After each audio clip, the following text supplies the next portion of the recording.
J'ai été diagnostiquée côlon irritable, colopathie fonctionnelle, maladie de Crohn, RCH. Que dois-je faire? Bonjour à vous et bienvenue dans cette nouvelle vidéo. Je suis ravie de vous retrouver. Ça faisait un petit temps que j'avais pas bossé, donc je suis hyper contente de vous retrouver en vidéo. Je reçois énormément de commentaires sur ma chaîne YouTube, sur Instagram, des mails également.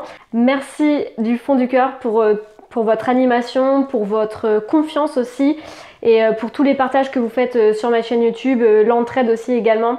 Ça me touche énormément, donc merci beaucoup et continuez comme ça. Alors, quand on a été diagnostiqué colopathie, intestin irritable, maladie de Crohn, pour moi il y a 4 étapes indispensables qui sont à faire quand vous venez d'être diagnostiqué par la médecine, enfin le corps médical. La première chose à faire, c'est surtout de ne pas stresser et d'en parler. Alors en fait, très souvent aujourd'hui, on nous fait peur avec la maladie, enfin en tout cas en France, on nous fait relativement peur. Et du coup, ce que je m'aperçois en fait en consultation, c'est que les gens me disent voilà, dès qu'on m'a diagnostiqué, j'ai vraiment eu peur. Je me suis dit que j'allais devoir vivre avec cette maladie toute ma vie. Et je savais pas quoi faire. En fait, je me suis retrouvée face à un médecin qui n'était pas forcément compréhensif, qui avait pas forcément envie que je parle de cette maladie à lui, en tout cas de mes symptômes. Et je me suis retrouvée un petit peu sans savoir à qui en parler. Surtout que c'est pas une maladie où on va en parler à ses proches ou à son conjoint ou à sa conjointe, parce que de souffrir de ballonnement, d'alternance constipation-diarrhée, de maux de ventre, de putréfaction, des gaz intestinaux, vraiment des lourdeurs au niveau intestinal, de se dire quand on est au restaurant, je sais pas quoi manger, je sais pas quoi prendre, sinon je vais avoir des maux de ventre, etc. C'est sûr qu'il y a plus glamour comme sujet, c'est sûr qu'il y a plus sympa. Donc très souvent, moi ce que je vois, c'est que vous vous retrouvez seul et que vous ne savez pas à qui en parler. Donc dans ces cas-là, prenez un thérapeute de confiance ou essayez de trouver aussi un médecin de confiance avec qui vous pouvez parler de tout ça parce que c'est hyper important, ou un ami ou une amie. C'est hyper important d'être accompagné quand vous avez ça, enfin en tout cas quand vous avez la nouvelle, plutôt que de ruminer ça et d'être seul, en fait, de ne pas savoir avec qui en fait vous confier. Pour moi, la deuxième des choses qui est hyper importante, et je le dis pas parce que je suis naturopathe, je le dis parce que je vois les faits en fait, et je vois les constatations de ce que ça donne, c'est de prendre rendez-vous tout de suite avec un naturopathe qui va être compétent pour vous accompagner sur vos troubles digestifs. Donc avec moi ou une autre personne, peu importe, mais surtout c'est important parce que pourquoi je vous dis ça? Parce qu'aujourd'hui le corps médical, pour moi, de mon point de vue, je suis pas là pour jeter la pierre, mais je constate juste, en fait, est un peu impuissant par rapport à ces maladies chroniques. J'ai encore eu l'histoire d'une personne à que j'ai eu en consultation qui m'a dit qu'elle avait vu un spécialiste, vraiment un médecin spécialisé dans tout ce qui est colopathie, intestin irritable. Elle l'a vu 3 fois, consultation de 200 € parce que c'est un chirurgien qui est renommé sur Paris. Je lui ai demandé alors qu'est-ce que ça a changé? Elle m'a dit clairement rien. Voilà, elle me dit j'avais toujours les mêmes troubles, il m'a demandé de prendre des médicaments que je voulais pas prendre. Enfin en tout cas je les ai pris pendant un temps, mais j'ai vu qu'il n'y avait pas d'amélioration dans mon quotidien.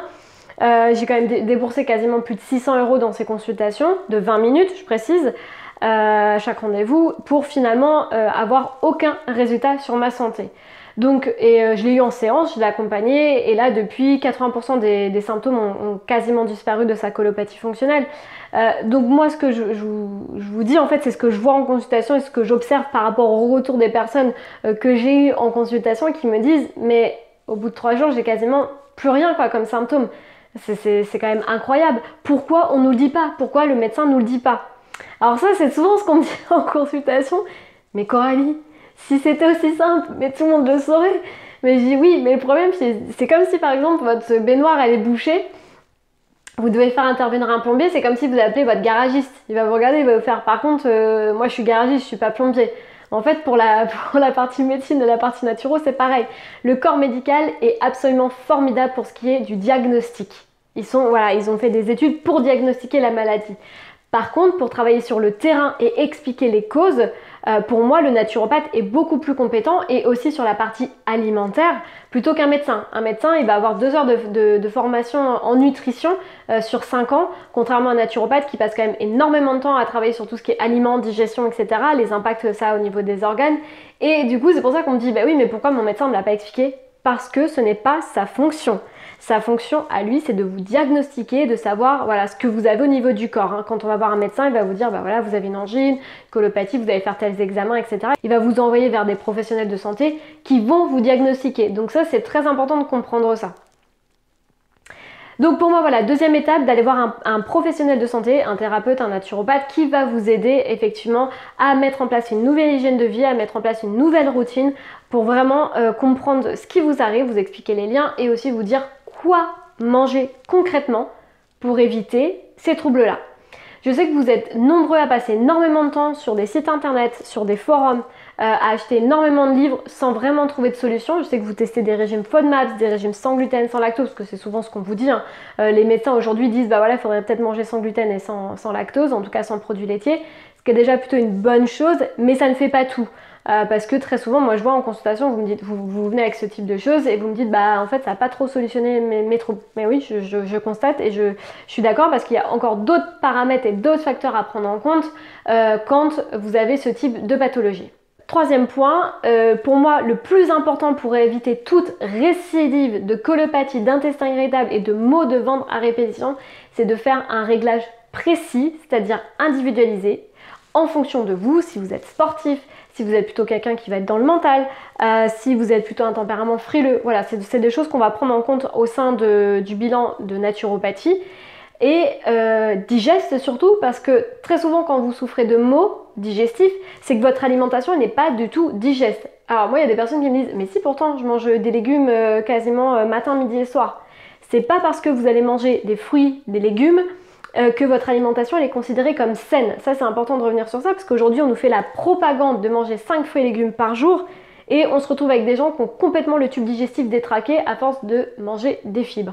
Donc faire un réglage précis, digeste, individualisé et assimilable parce que une alimentation qui est passée au micro-ondes, une alimentation qui est réchauffée, elle va être beaucoup moins assimilable qu'une alimentation qui va être issue d'un petit maraîcher, issue d'une production biologique. Et donc tout ça, c'est des paramètres à prendre en compte si déjà vous avez une porosité intestinale qui a été installée depuis assez longtemps. Sachant que je tiens à préciser quelque chose dans cette vidéo, c'est que tous les symptômes que nous avons sur le corps sont réversibles. C'est-à-dire que s'ils sont là, c'est que votre corps vous envoie un signal comme quoi il y a quelque chose qui est détraqué, quelque chose qui ne fonctionne pas, quelque chose qui ne va pas au niveau de votre digestion et qu'on a la capacité de revenir en arrière, c'est-à-dire, en tout cas de supprimer et d'arrêter ces maux.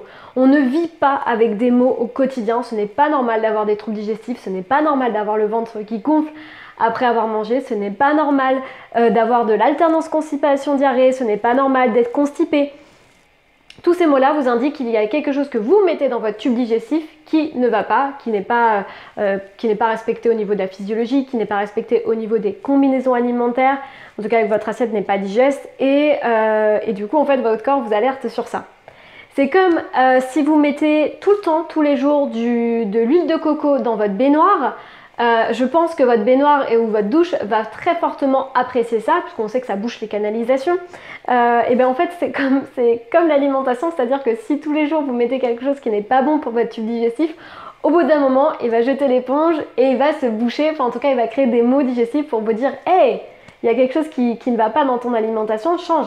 Et la quatrième des choses pour moi aussi qui est importante, ce que j'ai remarqué, c'est que très souvent, alors pas tout le monde, mais en tout cas une grande majorité des personnes, je recommande très fortement de vous faire accompagner par un thérapeute ou en tout cas un thérapeute qui, par exemple type l'hypnothérapie ou type la sophrologie ou encore des exercices de relaxation ou un sport qui va vous permettre de méditer et de rentrer en conscience avec votre corps, type le yoga par exemple. Parce que ce que je me rends compte, c'est que très souvent, la majorité des personnes, quand vous avez des troubles digestifs, bon déjà, l'alimentation n'est pas du tout digeste, et de deux, ça turbine beaucoup au niveau du mental. Donc, qu'est-ce qui se passe? Vous avez peut-être pu remarquer, quand vous avez une période de gros stress, eh bien, qu'est-ce qui se passe au niveau du corps? Plus de nausées, plus d'alternance constipation-diarrhée, plus de crises en termes de colopathie ou de RCH ou de maladie de Crohn.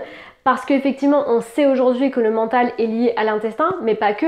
On parle aussi de l'estomac quand on est très stressé. Par exemple, il y a des gens qui vont faire des remontées acides ou qui vont avoir vraiment l'appétit coupé. Eh bien, parce que tout ça, c'est lié en fait aussi à notre part de mental.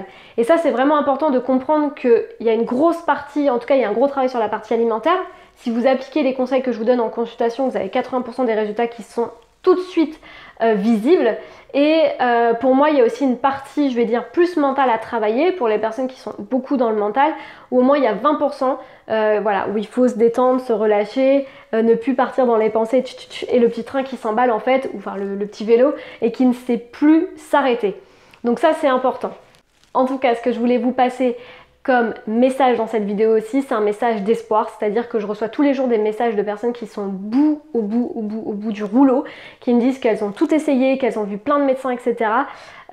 Parfois, en fait, comme je vous l'ai dit, on n'a pas forcément rencontré le bon thérapeute, donc ayez confiance sur votre chemin de guérison. Parfois, ça prend un peu plus de temps, mais quand on applique les clés et qu'on fait les bonnes choses, eh bien, dans ces cas-là, effectivement, le corps nous le renvoie et nous dit « c'est bon, on a trouvé les bonnes combinaisons alimentaires, c'est bon, on sait comment il faut faire ». Et c'est pourquoi aussi, je vous passe la première info dans cette vidéo, vous allez très prochainement pouvoir avoir accès au programme Régénérer ses intestins sur 3 mois. C'est un programme que je conseille très fortement de faire sur 6 mois parce que c'est vraiment un énorme programme où dedans vous allez avoir 7 modules où on reprend vraiment toutes les bases de l'alimentation, on reprend ensemble les combinaisons alimentaires, on reprend aussi les facteurs du stress.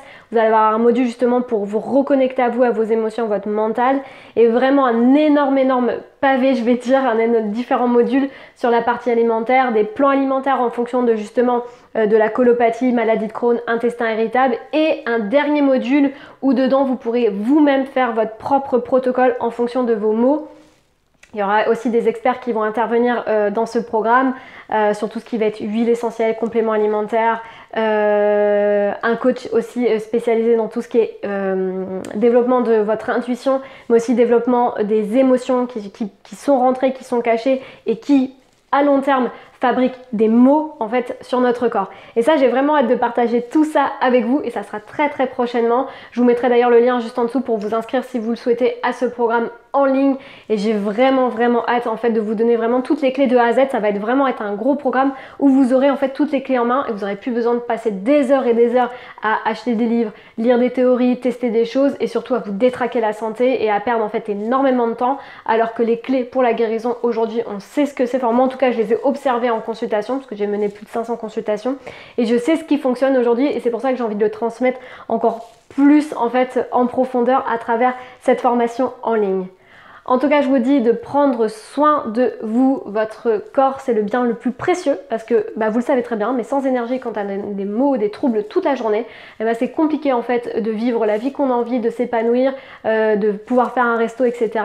Et moi, mon but, moi ça me fout en l'air en fait quand j'entends des personnes qui me disent qu'elles souffrent de maux digestifs et qu'elles ne savent plus quoi faire, alors qu'aujourd'hui il y a des choses très simples à mettre en place dans son quotidien, dans son alimentation, pour justement stopper ces maux au quotidien. Prenez soin de vous, à très vite, mettez-moi un petit pouce bleu si vous avez aimé cette vidéo ou un petit commentaire également pour nous partager votre histoire, c'est toujours intéressant. Et puis on se retrouve très prochainement.